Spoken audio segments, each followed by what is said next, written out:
Halo para pendengar, dimanapun kalian berada. Balik lagi channel Gary Christopher.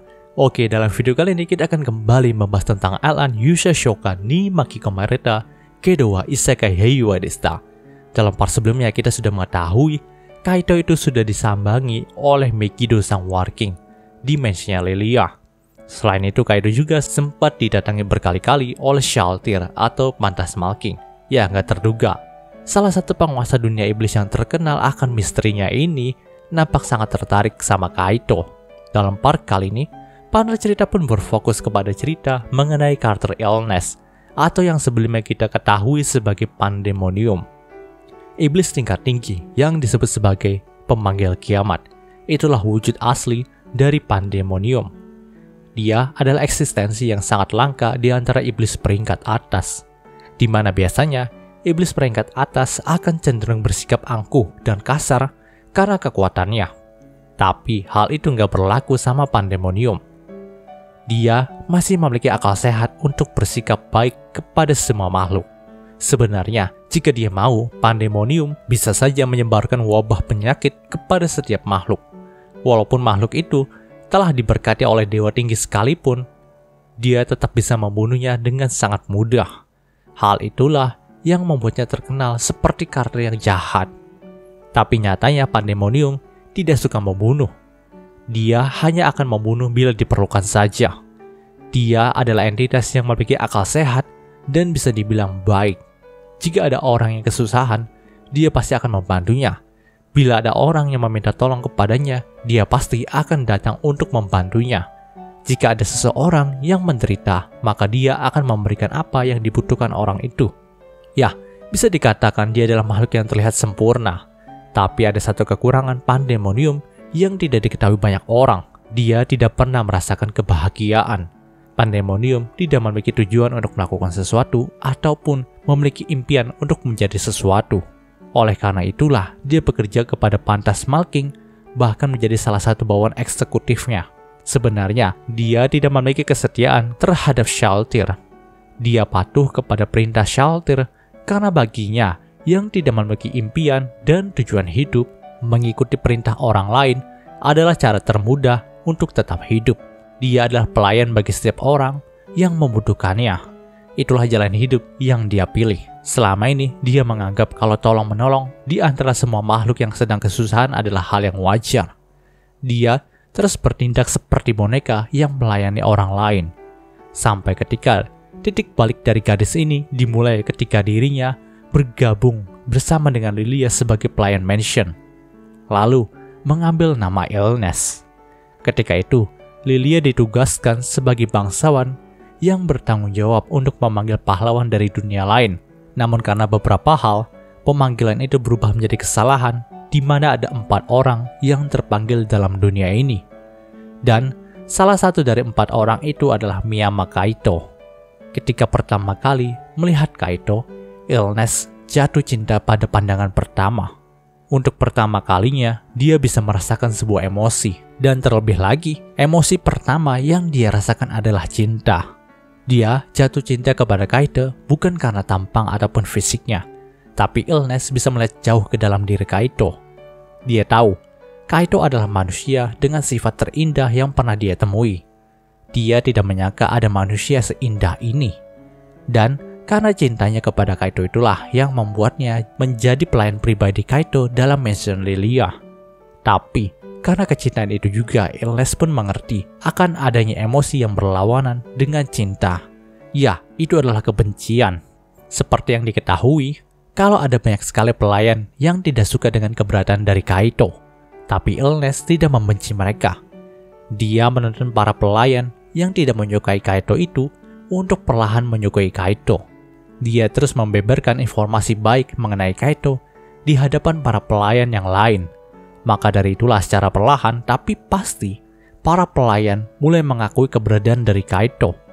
Meski begitu, masih tetap ada beberapa pelayan yang tidak menyukai Kaito. Jadi sebisa mungkin, Illness mengatur shift kerja mereka agar tidak bertemu dengan Kaito. Ya, Illness sangat membantu Kaito meskipun dalam bayang-bayang. Itu adalah bukti dari cintanya kepada Kaito. Meskipun Kaito tidak mengetahui akan cintanya, tapi dia tetap akan membantunya dalam hal apapun. Perannya adalah membantu Kaido bila mana Kaido terjebak dalam sebuah masalah ataupun mengambil jalan yang salah. Yang dia inginkan adalah melihat laki-laki yang dia cintai itu mendapatkan kebahagiaan.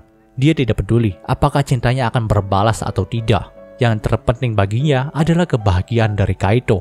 Jika Kaido menginginkannya, maka dia akan berada di samping Kaido untuk terus mendampinginya. Jika Kaido menyukainya, maka dia akan berada di belakang Kaido untuk mendorongnya maju menuju kebahagiaan yang dia impikan. Illness akan tetap mencintai Kaido sepenuh hatinya. Namun, dia tidak minta cintanya dihargai. Karena selama Kaido bahagia, dia merasa cintanya sudah terbalaskan. Itulah illness, pengabdian yang tidak meminta imbalan.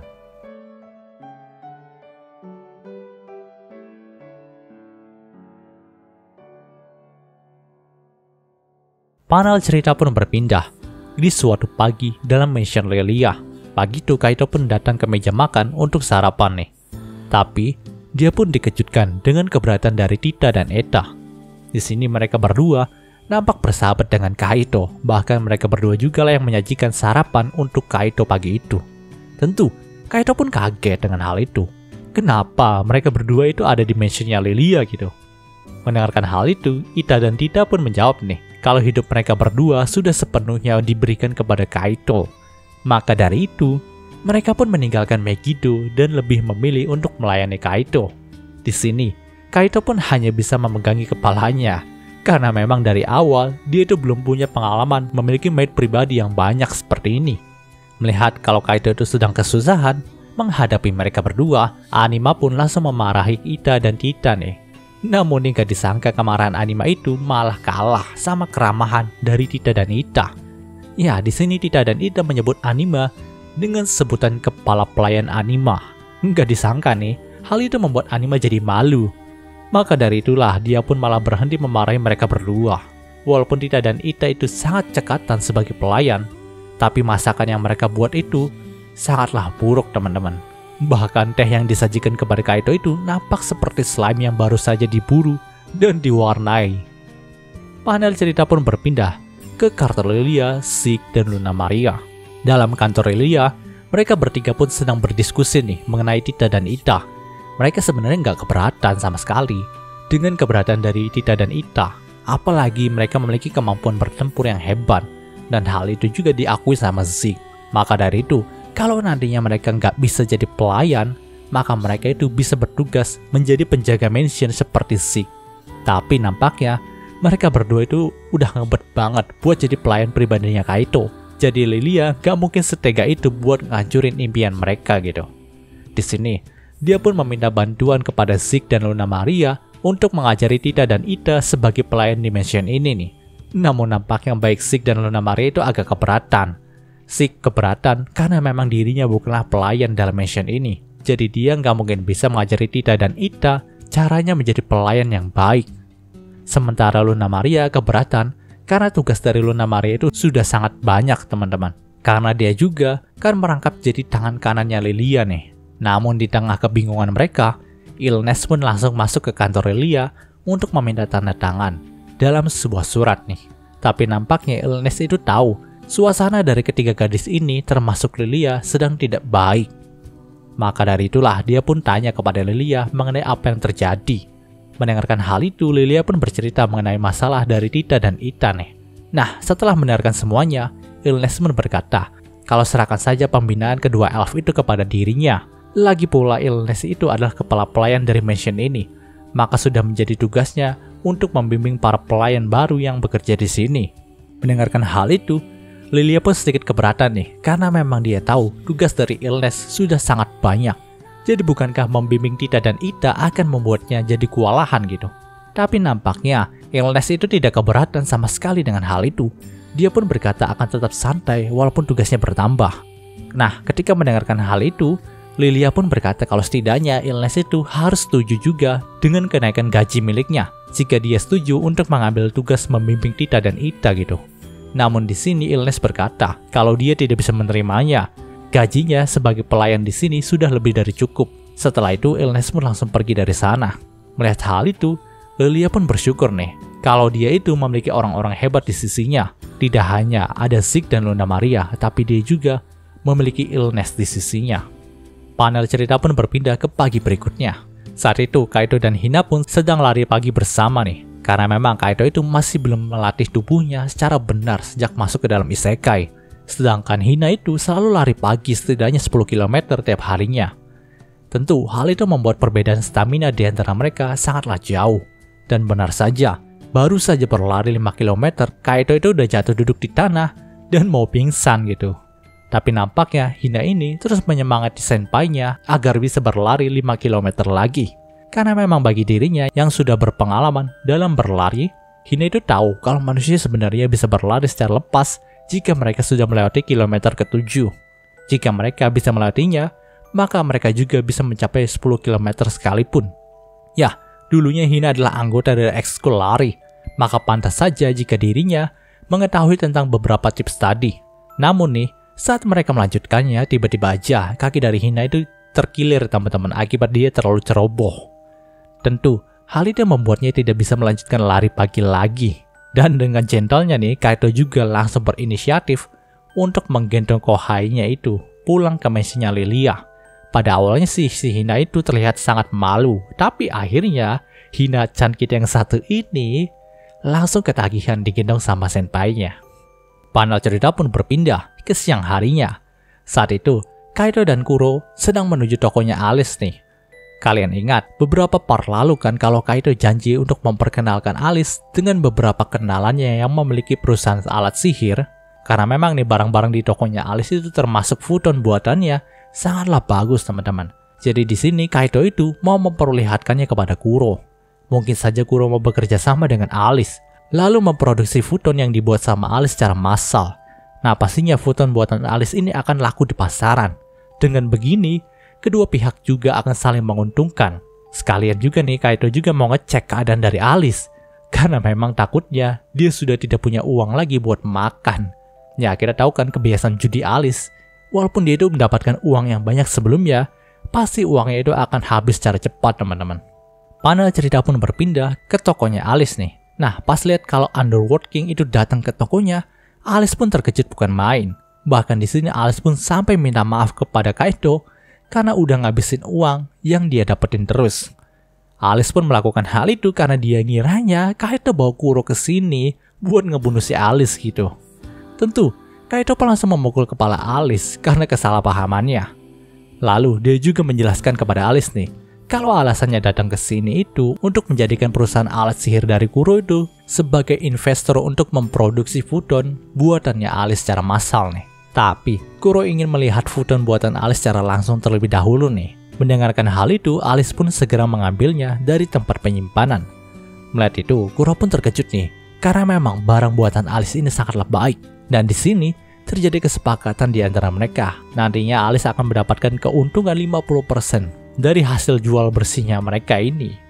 Bahkan, Kuro juga ngasih harga 10.000 R buat setiap futon yang terjual. Itu berarti Alice itu akan mendapatkan 5.000 R dari penjualan setiap futon di perusahaannya Kuro nanti.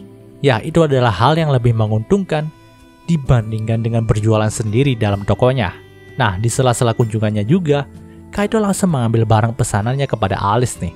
Tapi nampaknya dia itu tidak ingin Kuro mengetahui pesanannya. Jadi dia pun sedikit berbicara diam-diam sama Alice. Dan Alice pun menghargai pesanan Kaito ini seharga 10.000 R. Karena memang bahan untuk membuatnya itu sangat sulit didapatkan gitu. Panel cerita pun berpindah ke jalanan kota Simfonia. Setelah keluar dari tokonya Alice, nampaknya Kuro itu sangat penasaran dengan apa yang dipesan sama Kaito. Jadi dia itu ngode-ngode Kaito terus nih buat ngasih taunya. Nah ternyata barang yang dipesan itu adalah sebuah kalung teman-teman. Ingat, dalam beberapa part awal, Kaito itu sempat ingin memberikan Kuro sebuah kalung. Tapi Kuro itu menolaknya karena nantinya akan rusak jika dia itu memasuki mode beast-nya. Ya mode beast-nya itu kemarin teman-teman, mode binatang ajaib gitu. Jadi Kaito pun memesan kalung yang berbahan dasar elastis kepada Alice nih untuk Kuro tentunya.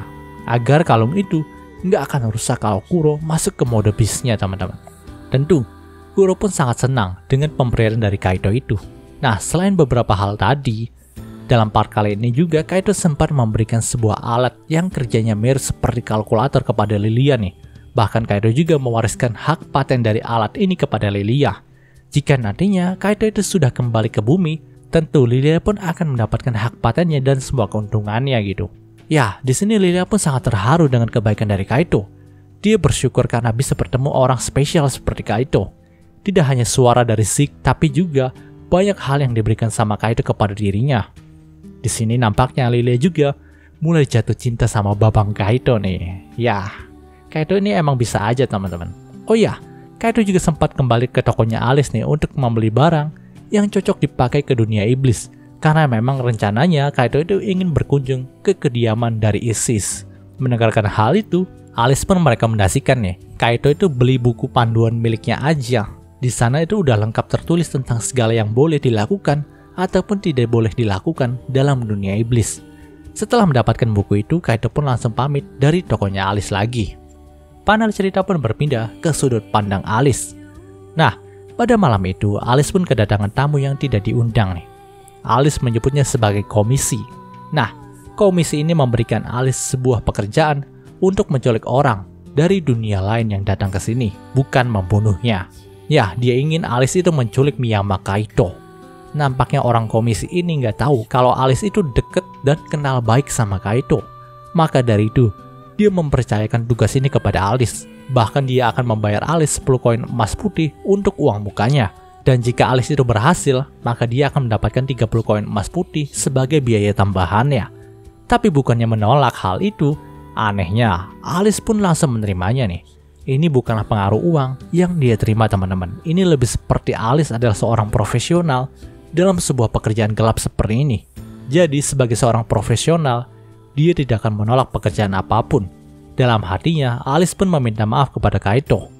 Kalau mungkin saja permainan pertemanan mereka akan berubah. Dan cerita di part ini pun berakhir. Oke, besar pembahasan singkat untuk Yusha Shokan-nya kali ini. Jika kalian suka video ini, jangan lupa untuk like, comment, dan subscribe, dan juga share agar gue lebih semangat lagi dalam membuat video dalam channel ini. Terima kasih telah mendengarkan sampai detik ini. Gue Eger Christopher, signing off.